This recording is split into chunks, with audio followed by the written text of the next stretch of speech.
Kia ora from Aotearoa, New Zealand. Greetings in Māori, the indigenous language of my land. It is such a pleasure to be with you for this very important She Economy Conference 2021. I'm Amanda Ellis and absolutely delighted to share with you some of the impacts that COVID has had on the global economy. As women, we're really on the front lines, impacted not only as caregivers, and I'm here in New Zealand working remotely as my elderly mother is in hospital. We're also caring for children as we work at home, and we are the majority of those to have lost jobs. So she economy is an absolutely critical topic right now.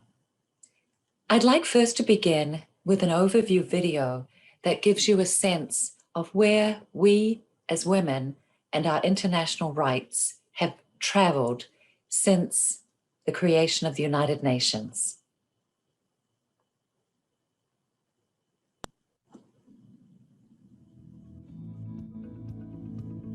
In 2015, all 193 United Nations member countries signed on to 17 Global Sustainable Development Goals, SDGs for short. For the first time in history, these global goals set out an agreed development agenda for the entire planet from 2015 to 2030. All UN member countries recommitted to gender equality, building on previous international commitments, including the Universal Declaration of Human Rights, the Convention on the Elimination of All Forms of Discrimination Against Women, the Beijing Platform for Action, and the Millennium Development Goals. But in no country in the world has full gender equality yet been achieved. And according to the World Bank, in 2019, only 8 countries even mandated gender equality under the law, meaning over 95% of countries still have laws that discriminate against women. This makes no economic sense. Gender discrimination is costly for everyone. UN Women estimates violence against women alone costs $1.5 trillion. McKinsey estimates as much as $28 trillion could be added to the global economy if there were a level playing field.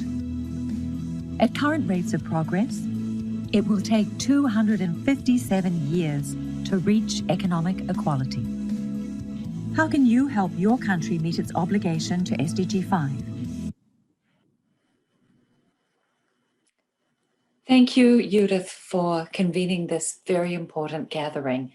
And I'd like to reference to Ruth Halperin-Kadari, who has served on CEDAW, the Convention for the Elimination of All Forms of Discrimination Against Women and Girls. Israel, of course, also had one of the earliest women leaders.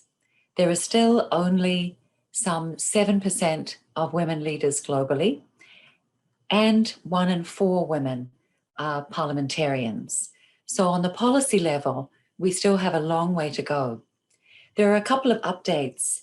Just recently, 2 more countries have joined the list of 8 where there is fully legislated gender equality, and they are Portugal and Ireland. So all in Europe with the exception of Canada. There are a couple of other changes too. With the assault on the global economy, we know that McKinsey now estimates with a gender-informed recovery, we could add $13 trillion to the global economy. Now, SDG 5, to ensure equal opportunities for women and girls, is a laudable aim, and we know all member countries of the United Nations have committed to this. But as you've seen from the video, we have a very long way to go. Now, to address this, Ruth and I worked with Augusto Lopez Claros on a Gender Equality and Governance Index, which was just published a few months ago. And this considers 5 pillars. First of all, governance, which includes legal equality. Second, education. Third, work. Fourth, entrepreneurship.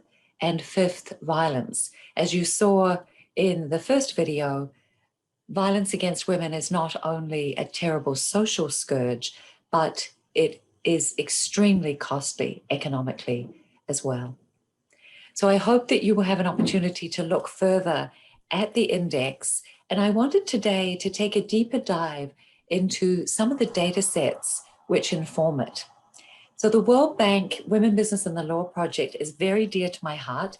It's something that I was privileged to start during my time as lead specialist gender for the World Bank back in 2007. And I must admit at the time I was very naive. I had been working in Kenya and recognized that there were so many legal barriers for women as entrepreneurs and in the workplace in being able to advance economically that really we needed to document all of these laws. And at the time I believed that if we documented the laws and made the information widely available, everything would change. How naive I was. But I've continued to work with my wonderful team, former team at the World Bank, and the data that has been collected is now identified through a woman's life cycle. And you can see here on the screen from mobility to workplace to pay to marriage, all the way through, just where are the enabling or not so enabling laws that help women to operate from a level playing field. So at the request of both parliamentarians and women entrepreneurs who want to advocate for change, we're thrilled that our students have been able to design an interactive map where you can click on any of the 190 countries where we have full data sets, and you can then see for that particular country what the scores are. There's a little write-up as well on relative strengths, and you can see here in Sudan, the score is low, lots of areas for improvement. And then there is a wonderful schematic which then demonstrates where the laws need to be changed. So we're hoping that this is really going to help propel change much faster. Now, we've also created an opportunity for you to sign up and receive in your inbox a notification a year out from your country's Universal Periodic Review in the Human Rights Council. When I was ambassador to the United Nations in Geneva from 2013 to 16, we had a very active women's group, including women heads of agency. And we worked with this data, but it was much more difficult having to download it from a website, as opposed to now being able to get an notification in your inbox, which will send to you a year, 9 months, and 6 months prior to the Universal Periodic Review, your country's summary, and allow you to use this map to look at how others in your region might be doing. The World Bank is also working on legislation of good practice for different regions that will hopefully propel much faster change. Another wonderful initiative associated with this comes from the UN Global Compact Girl Up initiative, and they have created a fabulous toolkit and are creating advocacy for young girls all around the world to engage in this too. And I think it's so important for us as women leaders to be able to bring along emerging women leaders too, and to train them in advocacy skills, and to be aware of the fact that women have only 75% of the legal rights of our male counterparts, which in 2021 is a total disgrace.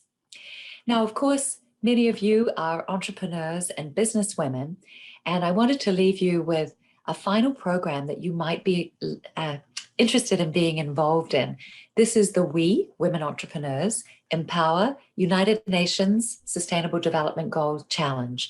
It was launched by the UN Secretary General, the President of the World Bank, and the Council of Women World Leaders at the General Assembly in New York in 2018. And I'm delighted to let you know also that a winner from Israel, Shimrit Perkel-Finkel of eConcrete, was a winner in 2018. Shimrit has since passed away, so due to a very bad traffic accident. So it's very bittersweet for me to talk about the incredible impact that she has had as an innovative Israeli entrepreneur on the whole global concrete ecosystem. Concrete is 6 to 8% of global emissions, and the innovative work that Shimrit did to create living ecosystems for marine infrastructure and thereby create a carbon sink has really begun to have ripple effects all over the world, not only through her projects in many places like New York post-Hurricane Sandy, the Caribbean, but also through her thought leadership. And that, I think, is so important for us as women to be able to help create ripples of change. So I'm hoping you will encourage many others to enter this competition. It's open right now, and you can just Google We Empower SDG Challenge and nominate either yourself or another innovative woman business owner. Thank you so much, and I'm looking forward to the rest of the conference.